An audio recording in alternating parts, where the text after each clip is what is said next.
North Korea is the world's most secretive state due to its brutal policies that focus entirely on the cult of the regime's leader and government agencies. It is also home to one of the most secret organizations of the last century, Room 39. Also known as Office 39, the group was created in the early 1970s by Kim Il-sung, North Korea's founding father, to overcome the worldwide sanctions imposed on the communist country. Over the course of 5 decades, Room 39 has become a family business that has generated the Kim dynasty hundreds of millions of dollars, enabling them to indulge in a vast array of luxuries that remain unattainable for the majority of the country's population. From luxury cars, watches, clothing, and others, the Kims and the government earn this blood-stained money from illegal activities such as human trafficking or slave labor, drug smuggling, money laundering, and cybercrime. Despite the passage of time, Room 39 continues to be a significant source of income, raking in over $1 billion annually. Moreover, it persistently expands its operations to further enrich North Korea's elite. Worst of all, there appears to be no viable means of putting an end to their scheme.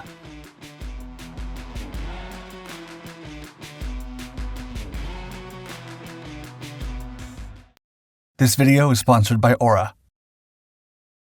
Just as Room 39 operates in the shadows of North Korea, there are other shadowy entities closer to home, preying on our personal privacy. If you constantly receive spam phone calls, to the point where you don't even want to answer your phone anymore, you might be the victim of online data brokers, making a fortune from selling your information to robocallers, spammers, and other nefarious players. But fear not, today's mission briefing is brought to you by Aura, the digital equivalent of a special forces unit, dedicated to protecting your personal information from these undercover brokers. Aura employs advanced tactics to identify and target those who expose your information and executes opt-out requests on your behalf, a strategy that data brokers are legally bound to comply with, yet they often bury in a labyrinth of red tape. Let Aura handle it for you. What's more, Aura is not only a counterintelligence tool, it's a comprehensive digital defense system equipped with everything you need to secure your online presence. Parental controls, antivirus, VPN, password management, and identity theft insurance. With Aura on your side, you can navigate the online world with the confidence and peace of mind that your personal data is under lock and key. Click now on the link in the description and start your 2-week free trial to silence those annoying spam calls forever. Korea occupied. The Korean peninsula came under the control of the Empire of the Rising Sun in the aftermath of the Russo-Japanese War of 1904 and 1905. With Russia defeated, the Japanese turned Korea into a protectorate, exerting control indirectly through the Japanese Resident General of Korea. The peninsula was formally annexed to the empire in 1910, without the consent of Korean Emperor Gojong and renamed Chosen. Korean independence movements were suppressed with violence, and the Japanization of the country was accelerated to overpower Korean culture. While Korea underwent rapid industrialization and experienced significant economic development, the Korean people were oppressed and had little autonomy. In 1944, as the tide of the Pacific War turned against Japan, thousands of Koreans were drafted into the Imperial Army, and others were subjected to slave labor. Over 2 million Koreans were sent to Japan to work in Japanese factories, and thousands of women were forced into serving as yanfu, or comfort women, for soldiers and sailors. In the aftermath of the dropping of the atomic bombs and the Soviet invasion of Manchuria in 1945, American and Soviet troops raced to the Korean peninsula to occupy it and establish their respective zones of influence. And the United States and the Soviet Union agreed to split Korea at the 38th parallel to determine post-war spheres of influence. The Iron Grip. Tensions between North Korea, influenced by the communist ideologies of the Soviet Union and China, and South Korea, supported by the United States and the United Nations, escalated in 1948 with the establishment of the Republic of Korea in the south and the Democratic People's Republic of Korea in the north. On June 25, 1950, North Korea invaded the south, igniting the Korean War. The UN, led by the United States, launched a counterattack to push back the enemy to the 38th parallel. After 3 years of brutal ground and air fighting and the loss of 2 million lives, an armistice was signed in 1953, creating a demilitarized zone, or DMZ, that marked the borders of each nation at the 38th parallel. Despite the armistice, the two Koreas and the US remain in a state of war. In the north, Communist leader Kim Il-sung consolidated his grip and ruled the country with an iron fist from 1948 until he passed away in 1994. He was succeeded by his son, Kim Jong-il, who ruled until 2011 and continued his father's policies of isolating the country, militarizing the population, developing nuclear weaponry, and attempting to modernize the economy.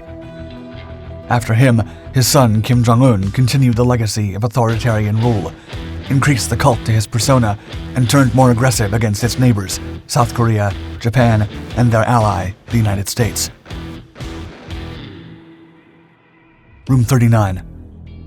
North Korea has a population exceeding 25 million citizens, with approximately 60% living in poverty. Contrary to its communist doctrine of social classes, North Korean elites, including the authoritarian Kim dynasty, enjoy a range of luxuries that the majority of the population lacks.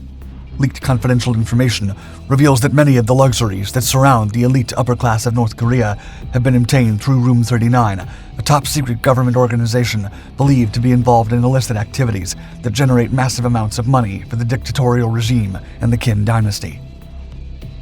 The organization is also known as Bureau 39, Division 39, or Office 39, and its profits have allowed the North Korean elites to surpass the sanctions imposed on the communist country and acquire luxury clothing, cars, yachts, and other goods not available to the general population. In an interview with the New York Post, David Maxwell, a retired U.S. Army Special Forces colonel and expert on North Korea, asked Dana Kennedy, quote, "Where do you think Kim gets his cognacs, Mercedes, and Rolex watches? All the money to buy that stuff comes from Office 39.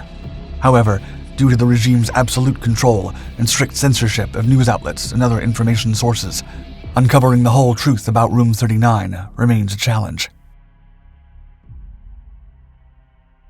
Secret origins. North Korean defectors have provided some light on the infamous Room 39, shedding light on how the North Korean regime and the elites use the organization to increase their wealth. Some illicit activities that characterize the organization are drug manufacturing and trafficking, gold smuggling, slave labor, counterfeiting, arms dealing, and many others. To understand Room 39, defectors have explained that the organization was established in the early 1970s when Kim Il-sung was still in power, although no exact date is known. The name is possibly related to the suite the agents occupied in the Workers' Party building in Pyongyang. The office was originally under the finance and accounting departments of the Central Committee of the Workers' Party of Korea. Kim Il-sung created the organization when North Korea could no longer borrow money from the international markets due to sanctions. Hwang Jung-yup, a high-ranking defector from Office 39 who spent years in the inner circle of the Kim family, said that Kim Jong-il, quote, selected well-equipped business entities, especially those with significant earning records in foreign currency, and grouped them together. In other words, he took the cream of the crop and set up an independent economic unit under his control. Since its inception in the 1970s, Room 39 has provided more than enough profits to support the lavish lifestyle of the Kim dynasty and maintain the loyalty of key army generals and party members. Making money. There are rumors that Kim's sister is married to a high-ranking member of Room 39 and will soon be taking control of the organization. Another defector, Jason Lee, told the Post that, alongside his father, they ran shipping companies for Room 39 before escaping to Seoul.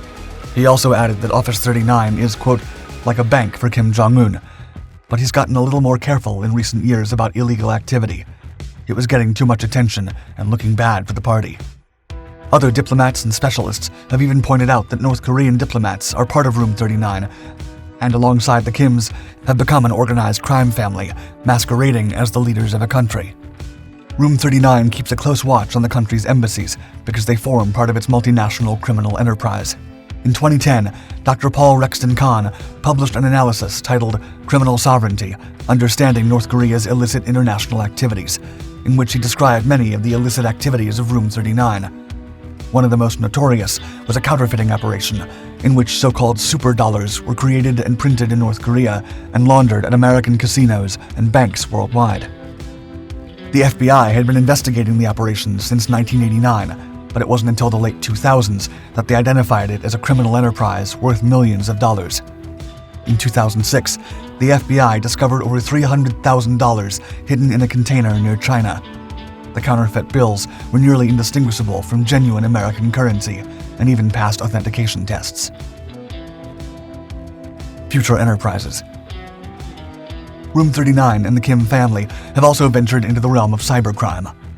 In 2016, regime hackers stole over $1 billion from the New York Federal Reserve. Additionally, North Korea has produced and sold crystal meth since the late 1990s. In 2013, meth exports brought back between $100 and $200 million for Office 39. Human trafficking is also one of the most profitable activities of Room 39. Between 2010 and 2012, the organization shipped over 100,000 North Koreans to construction sites in the Middle East, China, Russia, and Europe. The Kim family has benefited with more than $1 million from slave labor, while the government earns over $500 million a year from this exploitation alone. Defector Ri Jong-ho also informed the Washington Post that despite its illegal activities, Room 39 will continue operating as usual for one single reason, quote, "North Korea is a 100% state enterprise, so these companies just change their names the day after they're sanctioned. That way, the company continues, but with a different name than the one on the sanctions list. Such schemes only highlight the resilience and adaptability of the state-sponsored criminal enterprise, which has proved a complex challenge to stop, despite several international sanctions and worldwide condemnation." Be mindful. You can protect your private information or let it fall into enemy hands. Your next step is critical. Go to the link in the description below to activate your 2-week free trial and reclaim your digital territory with Aura.